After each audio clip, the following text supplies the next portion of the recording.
जेवण म्हणजे फक्त पोटभरणं नसून ते चविष्ट आणि आरोग्यदायी हवं. म्हणूनच साई जीवन कोल्ड प्रेस्ड ऑइल बनवलंय सर्वोत्तम शेंगदाण्यांपासून.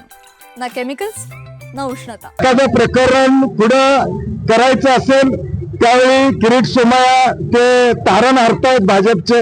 कुठल्याही प्रकरणात ताबडतोब ते या ठिकाणी जबाबदारी घेतात. आता कदाचित ते 2-4 दिवसात कोल्हापूरला येतील, चौकशीची वेगवेगळ्या मुद्द्यावर या ठिकाणी मागणी करतील. मला वाटते महायुतीचे अध्यक्ष आहेत, त्यांनी बघून घ्यावं आता काय चाललंय ते.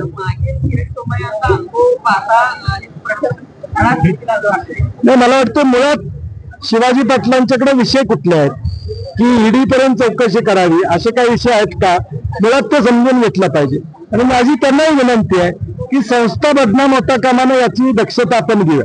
विधानसभेच्या राजकारणातून गोकुळला आपण टार्गेट करू नये अशी माझी त्यांना विनंती असणार आहे. कारण की शेवटी जिल्हा मध्यवर्ती बँक असू दे, गोकुळ असू दे, या दोन संस्था जिल्ह्यामधल्या लाखो शेतकऱ्यांचा तारण आहेत आणि त्या बदनाम झाल्या तर मग लोकांचा बघण्याचा दृष्टिकोन या ठिकाणी होतो.